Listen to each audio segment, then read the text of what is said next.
আমি কোভিডের সময় এইচএস পাস করি। 2023-এ আমার গ্র্যাজুয়েশনটা কমপ্লিট হয়। তারপর গভর্নমেন্ট জবের জন্য প্রিপারেশন নেওয়া শুরু করি। তো প্রিপারেশন নিতে হঠাৎ করেই দেখি সাডেনলি যে এক্সামগুলো সব বন্ধ হয়ে গেছে। তো তখন যখন দেখলে এক্সামগুলো ক্যান্সেল হয়ে গেল, যে প্ল্যানটা তুমি চুজ করেছিলে সেটা যখন হলো না, তো সেই সিচুয়েশনে তুমি কি করলে? সেই সময় আমি খুব ভেঙে পড়েছিলাম। ভেবেছিলাম যে কি করব বা কোন কেরিয়ার পাথটা আমি চুজ করব সেটা আমি বুঝতে পারিনি। তো 2 বছর মতন আমি বিভিন্ন জবের জন্য চেষ্টা করছিলাম। বাট যেহেতু আমার কোনো স্কিল ছিল না, তো আমি কোনো জবই পাচ্ছিলাম না। যখন টাইপের রোল ইন্টারভিউ দিতে গেছিলে? আমি মোটামুটি ওই টেলিকলিং টাইপের যে জবগুলো হয় সেগুলোতে ইন্টারভিউ দিতে গেছিলাম।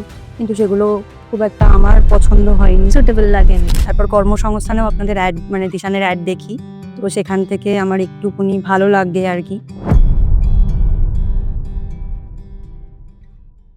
So hello everyone, welcome back to another success story podcast series of Bishan Academy. So we often talk about the success, achievements, যে আমরা আজকে কোথায় আছি, বাট আমরা অনেকে এটা নিয়ে কথা বলতে চাই না যে আচ্ছা যে সাকসেস বা অ্যাচিভমেন্টসটা আমার আজকে আছে সেটার পিছনে যে হিস্ট্রিটা, যে চ্যালেঞ্জেস গুলো আমরা ফেস করে এসেছি, যে অ্যাংজাইটি ফেজ গুলো আমরা ফেস করে এসেছি, সেগুলো নিয়ে আমরা কথা বলতে চাই না। So today we will talk with someone, her name is Riya কারো, যার জার্নিটা অনেকের সাথেই ম্যাচ করবে, অনেকের মতোই সিমিলার। 2023 সালে গ্রাজুয়েশন কমপ্লিট করার পরে সবার মতো তার একটা ইচ্ছা ছিল যে আমি একটা গভর্নমেন্ট জব করবো, একটা ওয়েল সেটেল জব থাকবে। বাট তখন সে যখন প্রিপারেশনস নেয় এবং somehow government jobs are getting cancelled at that time, এবং তার যা যা প্ল্যানস ছিল সেগুলো ফলিং আউট হচ্ছিল, যে সে কি চুজ করবে, কেরিয়ার পাথ কোন দিকে যাবে সেটা চুজ করতে পারছিল না। But currently after doing the ACO course at Dishan Academy,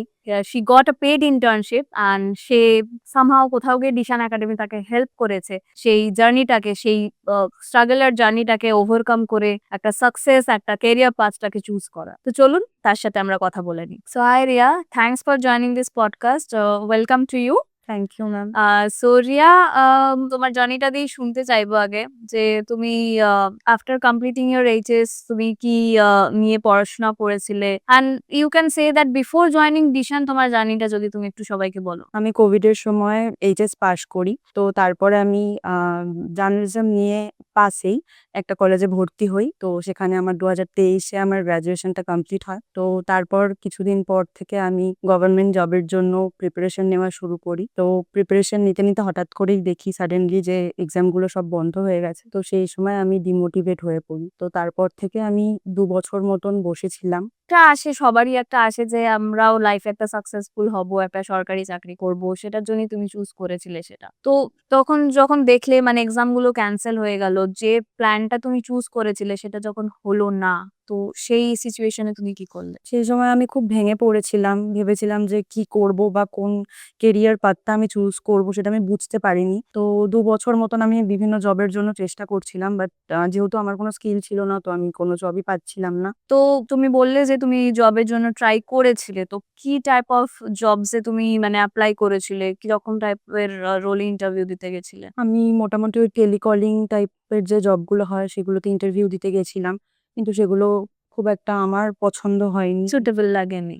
আচ্ছা। দেন তারপরে কোথায় গিয়ে তুমি জানতে পারলে অ্যাবাউট ডিসিশন একাডেমি, এন্ড কিভাবে তুমি খুঁজে পেলে? অ্যাকচুয়ালি আমার হাসব্যান্ড অনলাইন পোর্টালে দিশান একাডেমির অ্যাড দেখতো। তো তখন আমাকে জানিয়েছিল। তো তখন আমি অতটাও ভালো করে খেয়াল করিনি। তারপর কর্মসংস্থানেও আপনাদের অ্যাড দিশানের অ্যাড দেখি। তো সেখান থেকে আমার একটুখানি ভালো লাগে আরকি। তো আমার হাসব্যান্ডের সাথে এখানকার কাউন্সিলরের ফার্স্ট কথা হয়। তো তারপর আমি এখানে ভিজিটে আসি। কাউন্সেলিং হয় আমার। দেন কাউন্সেলিং এর পরে তুমি কি কোর্স চুজ করলে এবং কেন চুজ করলে? আমি এখানে আসার আগে এই ধরনের যে আইটি কোর্সগুলো এরকম এতগুলো ভাগ হয় আমি সেটাই জানতাম না। তো কাউন্সেলিং হওয়ার পর আমি জানতে পারলাম যে এই এত টাইপের কোর্স হচ্ছে। তো সেখান থেকে আমি এসইও কোর্সের ব্যাপারে জানতে পারি। আর সেই সময় আমার ফিন্যান্সিয়াল কন্ডিশনও একটু খারাপ ছিল। তো আমি একটা বাজেট ফ্রেন্ডলি কোর্স করার কথা ভাবছিলাম। তো এখানকার কাউন্সিলর আমাকে এসইও কোর্সের বিষয়ে জানায়। তো কোর্সটার কথা শুনে আমার খুব ভালো লাগে। তো তারপরে আমি ওখানেই এনরোলমেন্ট করি আরকি এসইও কোর্সের জন্য। আচ্ছা। যেটা আমাদের একটা মানে অনেকের কনসেপ্ট থাকে না? আচ্ছা আইটি মানেই অনলি ওই শুধু ডেভেলপমেন্ট, কোডিং বা মানে ওরকম একটা কিছু থাকে না যে আচ্ছা এটা করলে কি হবে বা এটাতে কি থাকতে পারে? তো এসইও কোর্সটাতে যদি কি থাকে তুমি একটু অডিয়েন্সদের বলো। আসলে আমি পুরোপুরি আর্টস ব্যাকগ্রাউন্ডের, তো হুম। আমার এরকম কোনো আইটি সেক্টরের বিষয়ে কোনো মানে ধারণাই ছিল না। তো এই কোর্সটাতে মেইনলি আরকি ওয়েবসাইট র‍্যাংকিং যেগুলো হয় বা ইউজার কি ধরনের ওয়েবসাইট চাইছে, কিভাবে একটা ওয়েবসাইট ডেভেলপ করা হয় আরকি। তো সেগুলাই সেগুলাই শেখানো। শেখানো হয়।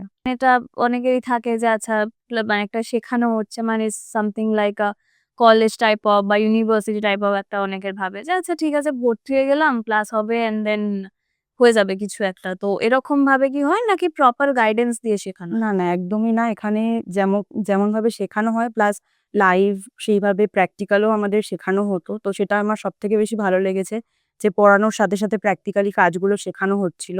তো সেটা আমার খুবই ভালো লাগে। হুম। প্লাস এখন আমি ইন্টার্নশিপ জয়েন করেছি। তো সেখানে আমি লাইভ প্রজেক্টের সাথে কাজ করছি। সেটাতে তো আমার আরো অনেক কিছু শিখতে পারছি আমি।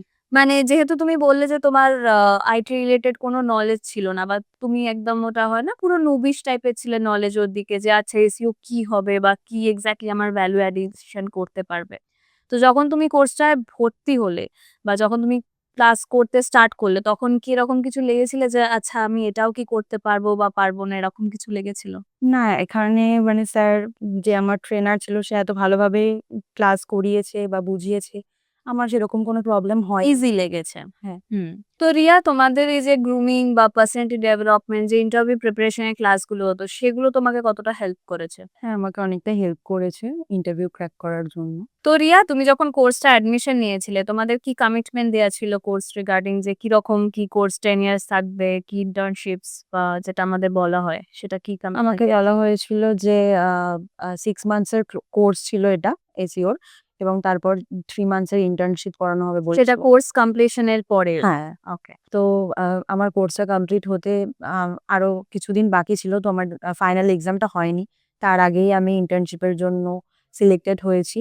তো তারপর ইন্টার্নশিপ করতে, করতে আমার ফাইনাল এক্সাম হয়েছে। সো আ তুমি এখন currently as a intern join করেছো ডিশান টেকনোলজিতে। So how is the feeling? মানে তুমি যে আ ২০২৩ এ যে সিচুয়েশন এ ছিলে যেখানে ডিমোটিভেটেড হয়ে গিয়ে একটা ক্যারিয়ার পাথ চুজ করতে পারছিলে না। দেন ২ বছর জবের জন্য ট্রাই করেছো। তো সেই জিনিসগুলোতে এখন যখন একটা ইন্টার্নশিপ পেয়েছো, হাউ ইস দ্যাট ফিলিং? তো মানে আমার থেকেও বেশি আমার ফ্যামিলির লোকজন বেশি খুশি। কারণ আ এইখানে কোর্সটা করার জন্য তারাই আমাকে বেশি মোটিভেট করেছিল আরকি। তো আমি তো খুশি, তার সাথে আমার ফ্যামিলির লোকজনও ভীষণ খুশি। দেখো এখনকার দিনে এরকম সাপোর্টিং ফ্যামিলি পাওয়াটাই সিরিয়াসলি আ ব্লেসিং, রাইট? কারণ আমরা অনেকেই দেখতে পাই যে অনেকে অনেক রকম মানে কি বলবো নিজেদের ক্রিয়েটিভিটির জন্য কিছু চুজ করতে চায় কোনো লাইন যেটাতে তারা এগিয়ে যেতে পারবে। বাট সামহাউ তারা ফ্যামিলির সাপোর্ট পায় না বলে সেটাকে করতে পারে না। বাট তোমার এরকম একটা সাপোর্টিং ফ্যামিলি পেয়েছো তুমি। তো এই ফ্যামিলিটা তোমাকে মানে থ্রু আউট দ্য জার্নি তোমাকে সাপোর্ট করেছে, রাইট? যখন তুমি ওই ডিপ্রেশন এ চলে যাচ্ছিলে, একটা ডিমোটিভেটেড ফিল হয়ে যাচ্ছিলে, দেন এখানে। তো কিরকম ভাবে তোমাকে এই সিচুয়েশন এ তোমার ফ্যামিলি তোমাকে হেল্প করেছে যখন তুমি কোর্সটা চুজ করে করছিলে? অ্যাকচুয়ালি ফ্যামিলি আমায় মোটিভেট করেছে বলেই আমি কোর্সটাতে মানে কোর্সটা করতে পেরেছি। অ্যাকচুয়ালি আমি বললামই যে গভর্নমেন্ট জবটা যখন বন্ধ হয়ে যায় তারপর আমি ডিমোটিভেট হয়ে গেছিলাম। তো ফ্যামিলির সাপোর্টটা পেয়েছিলাম বলেই আমি এখানে আবার নতুন করে আমার ক্যারিয়ারের জন্য কোর্সটা চুজ করি এবং এখন ইন্টার্নশিপ করতে পারছি। এই যে তুমি যেটা বললে যে তুমি পুরো একটা মানে অন্য জনরাতে ছিলে সেখান থেকে যে ডিজিটাল মার্কেটিং এর এসইও টাকে নিয়ে চুজ করে এলে। তো তুমি যদি অডিয়েন্সদের হেল্প করো, কারণ এরকম অনেকেই থাকে যে ওই যাদের একটা কনসেপ্ট থাকে যে আচ্ছা আইটি মানে ইটস ভেরি টাফ, শেখা যায় না বা আমরা যদি নন আইটি ব্যাকগ্রাউন্ড থেকে হই আমরা আসতে পারবো না। তো তাদের জন্য যদি তুমি কিছু বলো? একদমই নয়। কারণ আমি নিজেই arts background, non IT background, তো সেরকম কোনোই ব্যাপার নেই। আমি নিজে যখন পেরেছি তো এরকম যারা ফ্রেশার রয়েছে তারাও নিশ্চয়ই পারবে। কোর্সটা এখানে খুবই ভালোভাবে হেল্পফুল ভাবে আরকি শেখানো হয় সমস্ত কোর্স। আর আমার যে এসইও কোর্সটা সেটা তো আমি নিজে করে তো আমার খুবই ভালো লেগেছে। তো তুমি যখন এখানে আসতে কোর্সটা করতে তখন অ্যাজ আ স্টুডেন্ট তুমি আসছে, রাইট? তো তখন তোমার একটা আলাদা ফিলিং ছিল যে আচ্ছা আমি এটা শিখতে আসছি, দেন শিখবো, দেন একটা জব পাবো, একটা আশায় থাকতে, রাইট? তো এখন তুমি এখানে অ্যাজ আ এমপ্লয়ি জয়েন করে গেছো, অ্যাজ আ ইন্টার্ন ডিশান টেকনোলজিতে you are doing that internship. So তোমার কিরকম ফিলিং হচ্ছে? এই জিনিসটা তোমার কিরকম ফিল হচ্ছে? এই ফিলিংসটা মানে বলে বোঝানো যাবে না। কারণ আগে আমি একটা স্টুডেন্টের মতন আসতাম। তো জাস্ট ক্লাস করতাম, চলে যেতাম। তো এখন এমপ্লয়ি হিসেবে আসছি, সারাদিন কাজ করছি সবার সাথে। তো বন্ধুর মতন সবাই বিহেভ করে। তো খুবই ভালো লাগে আর অনেক হেল্প করে কাজে বিশেষ করে। কারণ আমি এখন যেহেতু ইন্টার্নশিপে জয়েন করেছি, অনেক কিছু ভুলভ্রান্তি হচ্ছে, তো সবাই অনেকটাই হেল্প করে। আ তো রিয়া, আগে তো তুমি এখানে ক্লাসে আসতে তোমাদের আই গেস উইকে ৩ টে করে ক্লাস থাকতো, তাই তো? ৩ দিন আসতে হতো। তো এখন তোমাকে as a intern you have to come, যেরকম তোমার অফিস ওয়ার্কিং ডেজ আছে অ্যান্ড টাইম ওয়াইজ। তো being a family woman, how you are managing the household works as well the office works? Like কিভাবে নিজেকে ম্যানেজ করছো? কিভাবে কাজগুলো manage করছো? আমি যখন এই কোর্সটায় ভর্তি হই তখনই আমি ভেবেছিলাম যে এখান থেকেই তো আমি আমার কেরিয়ারটা চুজ করব। তো নিজের মধ্যে একটা মেন্টাল প্রিপারেশন ছিলই যে যখন আমি জয়েন করব তখন আমি পুরোটা সামলেই করতে হবে। তো একটু তো প্রবলেম হয় কিন্তু পুরোটা ম্যানেজ করার কনফিডেন্সটা এখন পেয়ে গেছি আমি কোর্সটা করার সাথে সাথেই। তো এটাতে কোনো প্রবলেম হচ্ছে না এখন। তো রিয়া, মাই লাস্ট কোয়েশ্চেন তোমার কাছে। যদি তুমি অডিয়েন্সকে দেখো তোমার ওভারঅল জার্নি আমরা শুনলাম। তো তুমি যে ফেজে ছিলে, যেখানে তুমি জবের জন্য ট্রাই করছিলে, পারছিলে না। তোমার একটা ক্যারিয়ার পাথ তুমি চুজ করতে পারছিলে না। যেখানে সামহাউ ডিসিশন একাডেমিতে তুমি এসেছিলে অ্যান্ড ট্রাস্টটা রেখেছিলে, অ্যান্ড ডিসিশন একাডেমি সামহাউ তোমাকে হেল্প করেছিল to choose your career path, and যেটা থেকে এখন তুমি চুজ করে you are working in that particular domain itself. তো যদি তুমি অডিয়েন্সকে জাস্ট অ্যাজ আ ব্রিফ তোমার এক্সপেরিয়েন্স ইন ডিশান একাডেমিটা বলো। আমরা তোমার ওভারঅল জার্নি তো শুনেই নিয়েছি। অ্যাকচুয়ালি এরকম অনেকেই রয়েছে যারা মানে ভেবে পায় না যে কি নিয়ে কেরিয়ারটা চুজ করবে।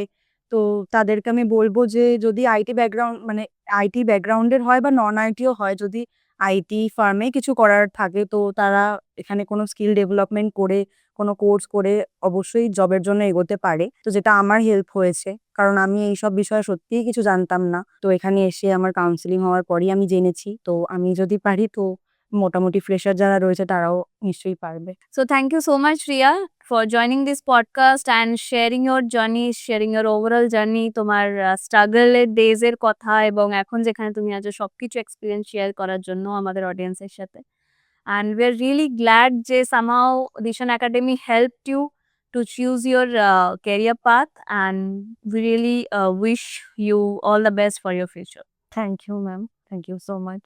তো আপনারা সবাই শুনলেন রিয়ার কথা, রিয়া কারকের জার্নি, যেখানে সে একটা কনফিউজড জায়গায় পৌঁছে গেছিল যখন তার প্ল্যানস গুলো আস্তে আস্তে সরে যাচ্ছিল, এবং কিভাবে সে তার ফ্যামিলির সাপোর্টে, তার হাজবেন্ডের সাপোর্টে সেই এশিও কোর্সটাকে চুজ করে এবং সেখান থেকে কারেন্টলি একটা স্টেবল জায়গায় সে আসতে পেরেছে, যেটা আমাদের সব থেকে বড় লাইফে একটা ইন্ডিভিজুয়াল কি রোল ফ্যাক্টর কাজ করে, যে আচ্ছা ফ্যামিলির সাপোর্ট, ফ্যামিলির হ্যাপিনেস। তো সেই জিনিসটা তো অবভিয়াসলি আছে। আর আরেকটা যেটা কথা রিয়া বলল যে শুধু আইটি ব্যাকগ্রাউন্ড মানে এরকম না যে আচ্ছা আইটি ইজ ভেরি টাফ। একটা নন আইটি ব্যাকগ্রাউন্ড থেকেও একটা আইটি ব্যাকগ্রাউন্ডে আসা যায়। তো আপনারা যারা এরকম অডিয়েন্সের মধ্যে কনফিউজ আছেন, যারা ভাবতে পারছেন যে আচ্ছা আমার সন্তানের জন্য বা আমার জন্য কোনটা রাইট পাথ হবে না হবে চুজ করা, তো আমি তাদের অ্যাডভাইস দিতে পারি যে তারা নিশ্চয়ই আসতে পারেন। তাদের একটা ফ্রি কাউন্সেলিং সেশন আমাদের এখানে নিতে পারেন তারা, and will obviously Dishan Academy will obviously help them out. And thanks to all of us who all are watching today. And আমরা আবার আসবো এরকমই একটা সাকসেস স্টোরি নিয়ে।